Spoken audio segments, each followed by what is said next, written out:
Hindi ako ang ina! Kapatid lang ako! Mas pinainit. Wala siyang kwenta ka ba? At mas pag-uusapan. Nahuli ko ang boyfriend ko at ang ate ko sa kwarto. Mga sikretong dito mo lang mapapakinggan. Top Secrets. Top Secret. Top Secret. Top Secret. Hi, Kabisyo. We're back to the program Top Secrets. Kapiling pa rin si DJ Rocky at kasama pa rin natin ang ating top secret sharer na si Love from Luzon. Hi, Love! Yes po. Ayan, Love. Nandun tayo sa Opo. puntong tinanong kita ko anong mga realizations mo. So again, wait lang question ko lang pala sa'yo. Hindi mo talaga alam na may video kayo nung ex-boyfriend mo? Hindi ko po talaga alam. Actually, nagalit po ako dun sa lalaki. Kasi po, hindi ko po talaga alam na may video. Kaya po nung sinilip ko po yung screenshot, nagulat po talaga ako kasi nakatalikod po ako eh. Tas po dun sa may part lang na hindi ko po alam siguro nung humiga ako kaya po nagkaroon ng medyo malayo po at blurred na nakaharap po. Okay. So, ngayong may mga realizations ka na sana hindi mo nalang ginawa and all. Tapos, yung lalaki, sinabi pa sa'yo na, hindi ka magre-resign. Opo. Di siya nalang mag-a-adjust. So, parang utang na loob mo pa sa kanya, di ba? Na siya yung mag-a-adjust, di Opo. ba? Parang, ang dating kasi sa kanya, alam mo naman yung pinasok mo, di ba? May asawa ko. So, ikaw dapat yung mag-adjust. Parang ganun eh. Opo. Inaano ka pa eh. Parang pinipilit ka pa talagang konsensyahin eh. Samantalang kayo naman parehas yung gumawa ng pagkakasalang yan. Diba? Opo. Naging marupok ka lang din naman. Opo, nagmahal lang po. Nagmahal lang. Pero syempre hindi naman natin dapat gamitin talagang excuse yung nagmahal lang tayo Opo. sa paggawa natin ng kamalian sa ating kapwa. But anyway, Love. Opo. Kumusta naman yung pag-handle mo ngayon ng mga issues sa trabaho ninyo? Nakakapasok ka pa ba ng work? Na kahit papano, masaya ka pa? Hindi po ako makalabas kasi yun nga po sabi ng mga tao na syempre po mali yun. Hindi naman po ako kinakampihan. Kumbaga deserve po siguro talaga na maramdaman ko yun dahil mali po ako. Kaya lang po, feeling ko po lahat ng tao na nakakakita sa akin, nakikita po ako na nakahubad. Kaya po, hindi po ako makalabas ng bahay. Naisipan ko nga po sana nung isang gabi pa po ako tumatawag sa inyo. Kaya lang po, parang naiisip ko po mag-suicide, ganon. Kaya lang po, hindi ko rin po kasi alam yung gagawin. Kumbaga, siguro po ito na lang yung best way para mailabas ko po yung nararamdaman ko. Kahit po nababash ako ng ibang tao o ano man dahil mali naman po talaga yung ginawa ko. Kaya lang po, wala naman po akong excuse dun eh. Kaya gusto ko lang pong i-share yung experience na naranasan ko po. Mhm. And it is something na hindi mo basta-basta masasabi sa taong kahit gaano pa kalalapit sa'yo. So, ito bang pinagdadaanan Opo. mo ngayon? Alam ba ng pamilya mo? Alam ba ng best friend mo? Meron ba sa kumpanya ninyo, sa pinagtatrabahuhan mo na kahit papano nagiging shoulder to lean on mo? Meron naman po yung kaopisina ko pong isa. From time to time po, kinakamusta niya ako. Tapos yung pamangkin ko po, lagi naman po niya akong kino-call out. Kasi nga po, alam po niya na hindi po madali yung pinagdadaanan ko.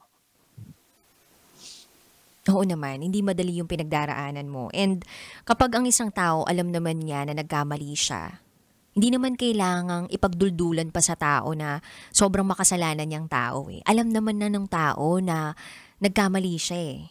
And you have to remember that you are not your mistake. You can always grow from it. Marami pa namang Opo. ibang kasalanan, so yun na lang yung gawin mo, di ba?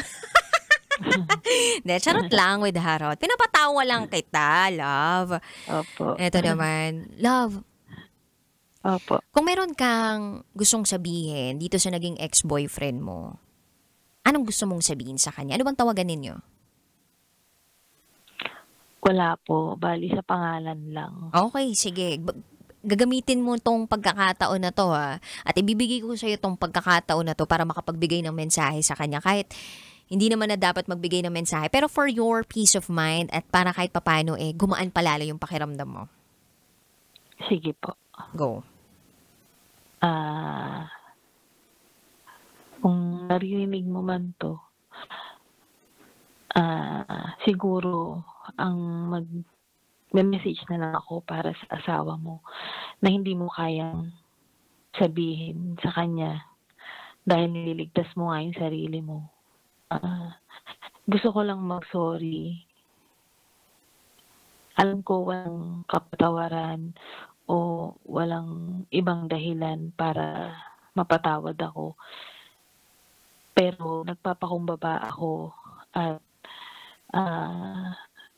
binibigay ko yung buong sinseridad ko na talagang humingi ako ng tawad at iiwasan ko na yung asawa mo.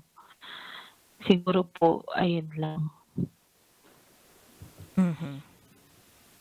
Gusto mo bang kausapin ng personal yung asawa niya? Kasi di ba yun yung hinihingi sa'yo? Opo. Gusto ko rin naman po, kaya lang parang ngayon po ayaw na niya kasi nga po, parang ang nangyari sa pagkakalat po niya, siya na po yung nag-back out.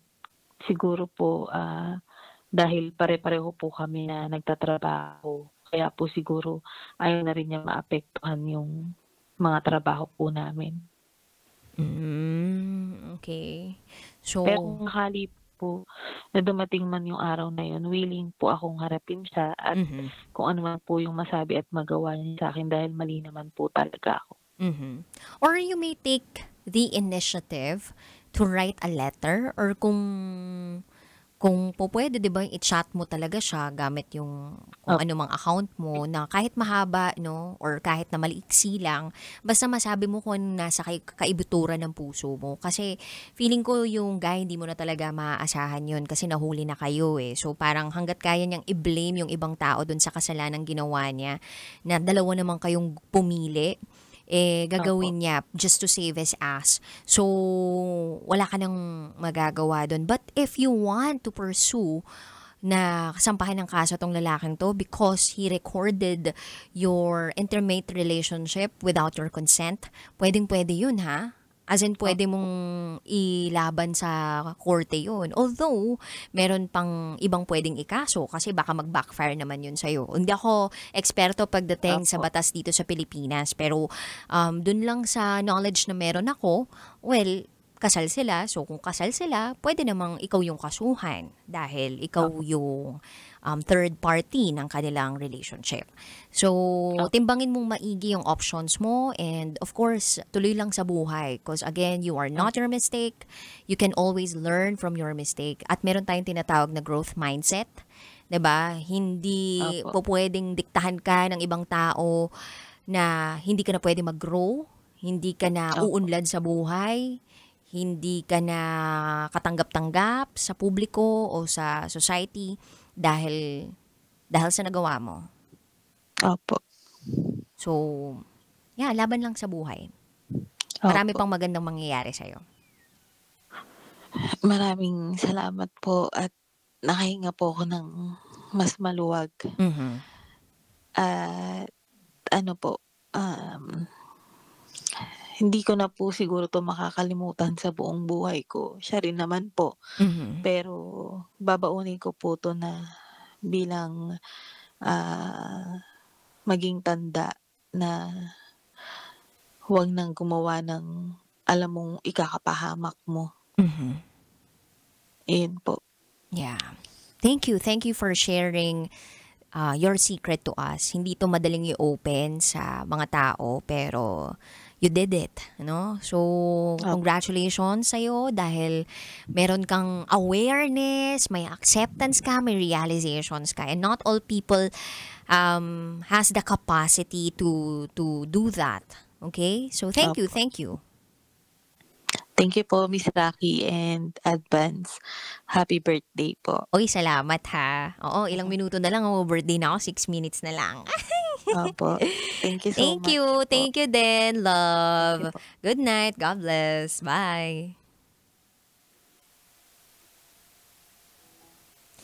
So, dyan po natatapos ang ating programa ngayong gabing ito. Thank you very much for sharing your deepest, darkest secret to us. To me, most especially. Sabi ko nga sa inyo ang purpose ng programang ito ay para makapagbigay ng oportunidad sa mga tao na makapaglabas ng kanilang saloobin, ng kanilang pinakatatagong sikreto na hindi nila basta-basta na ibabahagi sa ibang tao, na kahit gaano pa nila ito ka-close, kahit gaano pa nila ito katagal kakilala, mahirap pa rin na magbahagi ng ganitong klaseng mga karanasan sa buhay.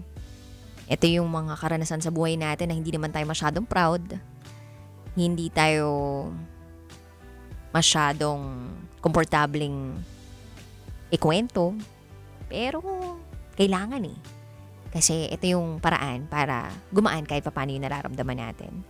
At sabi nga nila, kapag meron kang mabigat na dala-dala, subukan mong ibahagi sa iba nang sa gayon ay gumaan kung ano man yung dalahin na meron ka.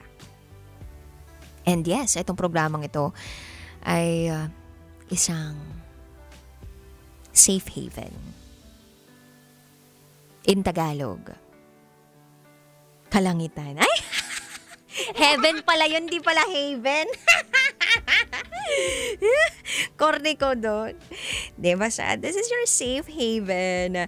It's an open community. It's something, na pwede mong sandalan, iyakan,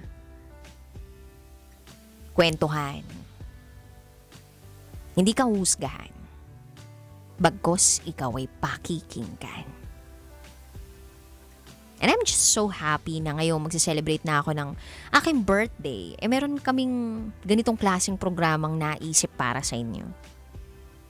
I think, simple na lang talaga yung gusto ko sa buhay. Magkaroon ng purpose yung ginagawa ko sa buhay. Magkaroon ng programang kahit papano, magkakaroon ng impact or parang magsisilbing inspirasyon sa ibang mga tao or maramdaman ng ibang tao na hindi sila nag-iisa. Magkaroon ng tulog, pahinga, tsaka maraming pera. Charot! Charot. At maayos na kalusugan. Yan yung mga hiling ko sa buhay. And maraming salamat sa iyo, Kabisyo, dahil di mo ko iniiwan. At kung sakaling iniwan mo ko, at least alam ko naman na ako iyong binabalikan. Yes. So thank you very much for all the advanced birthday greetings. Maraming salamat. Good night sa lahat ng mga bumabiyahe ngayon. Nahihirapan pa rin sa pag-usad. Gawa nga ng sinalanta ni Christine. Ingat-ingat po. Makakabangon din tayo. Once again, ako po ang inyong Basa Princess, DJ Rakitera. At kayo nakatutok dito sa 90.7 Law Radio. Kailangan pa bang i-memorize yan? Basic. Bukas po, magsama-sama tayo. 2:00 hanggang 6:00 ng gabi para sa programang Love Radio Academy. Bye, people of the universe! Kailangan pa bang i-memorize yan? Love Radio. Basic!